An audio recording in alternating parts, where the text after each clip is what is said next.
Hello everyone, welcome back to Old Super Mario Bros. This game is older than probably several of our viewers, and that makes me sad. This came out in 2006, 2006, right? yes. It's now a 15 years longer old. gap between this game's release and the present than this game's release and the last 2D Mario game to come out before it. You're old. You're old. Back in my day when we played Mario, he couldn't even do a wall jump. Back in my day when we played games on the road, we didn't have color. We had to use the light of the street lamps to see what we were doing. And we liked it. Wait, no, we didn't.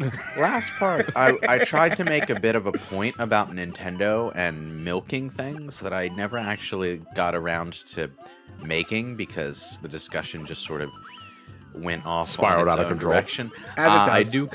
I do kind of want to note this though because it is kind of important. Nintendo has a tendency to underuse their franchises more than overuse them. Oh, It yes. was like very, very jarring when suddenly they were making 2D Mario games all the time.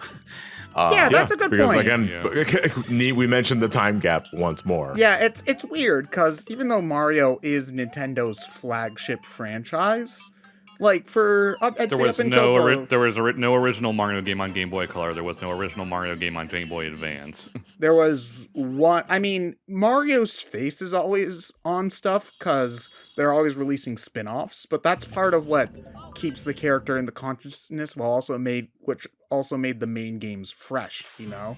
For a long time, we had one main Mario game per console. Super Nintendo had World, N64 had 64, and then GameCube had Sunshine. GameCube had Sunshine, and And then, then it was on the it was- Wii, there was like Galaxy, which was supposed to be the Mario game.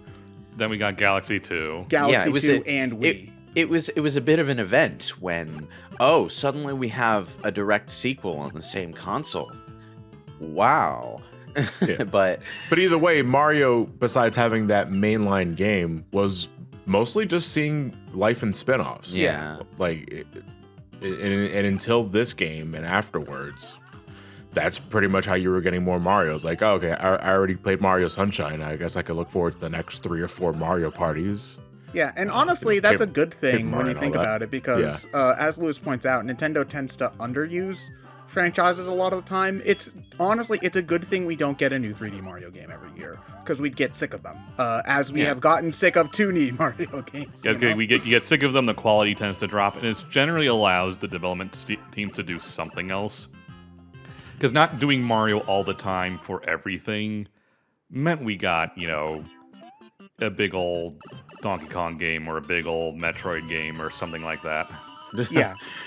Well, don't remember the last time that's happened, but Well, I think in those games case, so it helps that they were outsourced or at least co-developed with other studios at the Yeah, time. Donkey Kong had Retro Studios, and Metroid has Mercury Steam.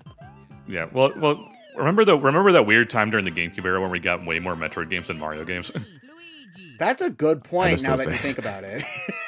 I mean, like, Metroid Prime wouldn't have taken the form that it did if they hadn't outsourced it. I am pretty sure, in fact, that it would have been a third-person game in some form. If It's it had awkward. Been homemade. It's awkward because, on the rare occasion of me giving Miyamoto credit, he's the one who pitched a lot of the ideas for Prime to Retro after the initial kind of, scrambling to kind of get something working was kind of having difficulties during that game's development.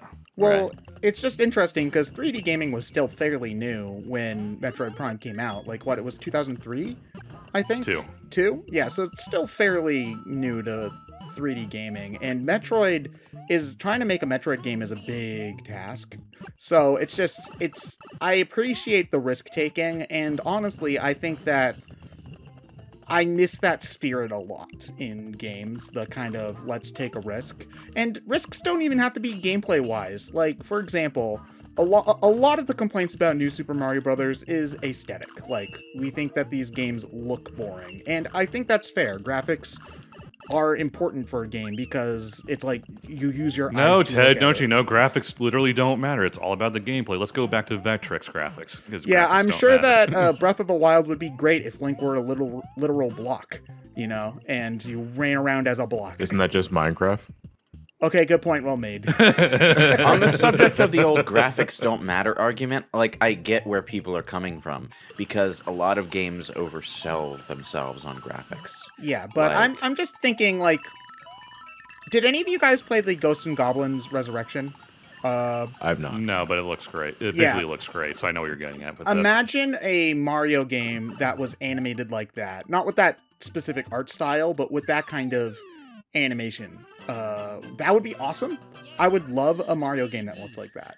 And I don't think we will ever get one. or I've even just a never Mario, seen it, so- or even just a Mario game that kind of apes, the Sonic Mania thing, where it's just super high quality sprite work and stuff. Or Rayman Origins, or Yeah. whatever. It's just like something where the art of it was a spectacle in and of itself. I mean, granted, it doesn't change the gameplay. The game could play exactly like every other 2D Mario game, but it would make it feel more special and like they were trying something out of the box. Dude, just last night I played something that just like captures the feeling that you're talking about, like in That under 2 seconds.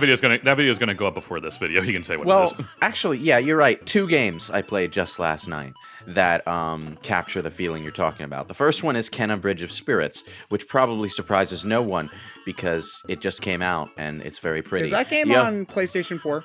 Or just 4, 5, and PC. Okay, that Yeah. game does look really good. I will have to get it. I wasn't sure if it was on PS4. My only issue is that the physical version doesn't come out till November. Oh, damn. Good lord. Oh, wait, that's another goddamn game I have to get. Stupid October and September. But, like- too many goddamn games. Games. The other game, the one that the one that I really want to talk about at this moment is I didn't actually even play the full game. I just played the demo on Steam. Tales of Arise. That fucking art style is so goddamn beautiful that just walking around the first like green cliff face area in that demo is a joy in itself. I could be playing a game with almost no story and characters I didn't give a shit about, and if it was in that art style, I think I'd be able to get just an hour's worth of fun walking around the first area. I mean, another good example since you Taking brought the up sights. RPGs is just, I mean, we talked about it with Octopath or upcoming Triangle Strategy, or even just the Dragon Quest. Was it 5? Or 3 I forget. HD 2D. 3, yeah. Yeah, it's like you can do it's like, it's still a 2D, JRPG where you stand on one side, the other guy stands on the other side, but simply by just changing how the graphics work makes it way more epic feeling. Yeah. Yeah.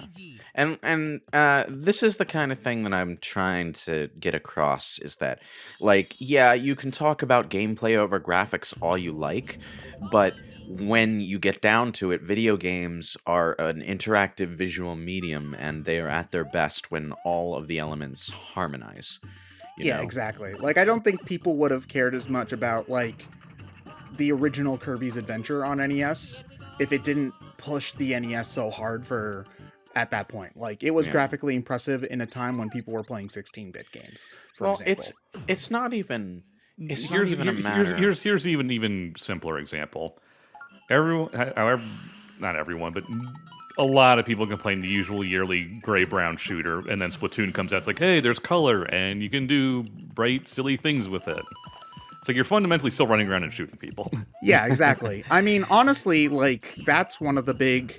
New Super Mario Brothers is Battlefield or Call of Duty in a lot of ways, in that if you matched the resolutions of DS and Wii, and you somehow, I don't know how you would do it, but like if you were able to make the resolutions match, you could probably show people a screenshot of one and a screenshot of the other and be like, which game is this? And unless if they were innately familiar with specifically Nintendo games, I don't know if people would be able to tell.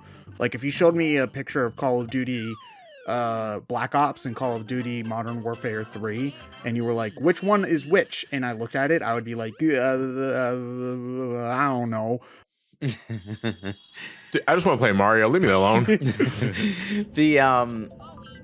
But like the graphics, they do provide a certain feeling, that I mean, here's a good example, because we're talking. I mean, at the time of this recording, I'm not sure exactly when this part specifically will go up, but Persona 5 and Shin Megami Tensei 5. Oh yeah, Very stylized JRPGs, and you get a feel for what the tone is by the visual representation of what's going on. Not Oh, even yeah. just like the monster design, just like menus and stuff. UI design is extremely important in any interactive software. Yes, exactly. Which is Dude. why people, the best UI in any video game is Kid Icarus Uprising, because you can take the little UI buttons and drag them around on the bottom screen, and it's the stupidest thing ever, but I love it. Oh man. But anyway, the point is, I don't necessarily Nintendo takes a lot of risks with gameplay a lot of the time, and not a lot of risks with aesthetics, and I feel like they could take more risks with aesthetics, because like I'm trying to think of a time when they've taken a risk aesthetically and it's not really worked out for them. With a Wind- flagship franchise specifically? Wind Waker. Oh god, yeah. Yeah, I was gonna say Wind Waker. Oh, I forgot. That's a big one. But I mean, everybody loves that game now. Now you love Wind Waker. The difficult part of that is just Nintendo really does not give a flying fuck about realistic. Yeah, I mean, Things, I don't think people want realistic out of them, though. I mean, it depends. I mean, obviously you don't need a realistic Mario Brothers. You don't need a realistic Kirby. But, maybe go a bit more realistic. Go, let an M-rated Metroid game happen. Because, that... Ryan, I want my Mario in Unreal Engine 4. Take a no With business. Nintendo hired this man. Nintendo hired this Take man. a no qualities. business. You stomp on a Goomba and you see bones come out of the thing. Oof. Yes. Exactly. I didn't even know they had So bones. it's one of those things where they absolutely could skew. I mean, it doesn't have to be, gritty in a realistic city. I'm talking more about, take Metroid and, maybe add a little Dead Space flair to it. Take Zelda and maybe add a little more high fantasy to it. Yeah. I mean, I'm trying to think of how people would... I think of M-rated Metroid would probably go a little bit better than, like, Zelda with a Game of Thrones-esque kind of thing going on. That's just my guess. It's all going to depend on how they do it. Imagine a Souls Zelda game. Oh, God. I mean, I'm not in gameplay, but you could, make it a little bit more high fantasy looking, a little bit closer visually speaking to maybe a Souls game. Yeah. I'm sure that's But been again, pitched to them. But the point is that you don't know until you try it. Yeah. And, And is Nintendo willing to take that risk? The answer is And no. The answer is no. Yeah, I'm trying to think, You know. like, the only other time where they've drastically experimented with the visual styles on one of their major games. Does Paper Mario even count? I don't think so. I think that's them just trying to come up with a way to do an RPG on the N64 and coming up with an excuse later. The shift from Super Paper Mario to Sticker Star, as divisive as that game is, did start leaning more towards the paper aesthetic, which I know to a lot is a detriment because that pretty much became Paper Mario's only identity at that point. It was the like, only. everything's For a long paper. time. It was the only joke they had. I mean, Yeah. to be fair, Sticker Star is a beautiful game on the 3DS. Like, Yeah. the game looks great. And a lot of people want them to remake the original 64 and Thousand Year Door just so that they could see those games with those graphics. That's a big thing for them. Like, I really don't think anyone would have a problem with the paper aesthetic of the modern Paper Mario games if it also had the story and character of the older Paper Mario games. Now, I think the issue gameplay, too. the issue people have with the aesthetic of the current ones is just that they lean on that in the fourth wall a bit way too much. And those games always had a tenuous relationship with the fourth wall, but it was more clever than herder. Look, it's a sticker. Herder. There's I paint. almost got torn apart. Let it, 'cause I'm paper. Play that It's like, laugh okay. track. It's like, okay, game, Laugh we track's get it. busted. Please shut the hell up. Yeah.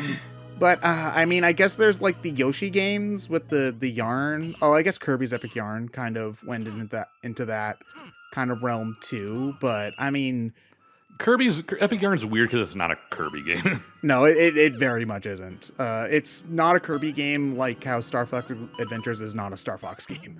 I would say there's enough difference between the two though, because Epic Yarn was still, I mean, they're both 2D games, but like Woolly World went extra fucking hard on the aesthetic because of its 3-dimensional graphics.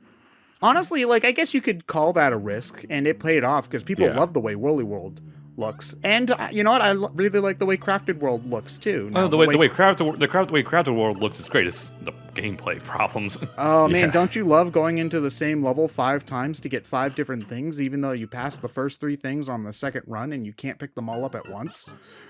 Oh man, I mean, Sonic Colors looking hot. listen, I wouldn't have a problem playing each level twice to collect all the shit, but when you have to play each level like 7 times to collect all the shit, that's when Sonic you lose Forces. me. Wait, do you have to play each level multiple times In Sonic If you want to Forces, get yeah. everything. You have to get all the red rings, and then you have to go into the level again to get the number things, and then you have to go Wait, into there's the level number again to get the things? moon. Yes, once you Yes. collect all the 5 of the red rings and finish the level, number things appear, and you have to get those in order. And then once you've done that, you have to go back into the level to get the moon tokens. You see, that goes to show how much I didn't give a crap about that game, because I didn't even know there was anything after Red Rings. A lot of people didn't.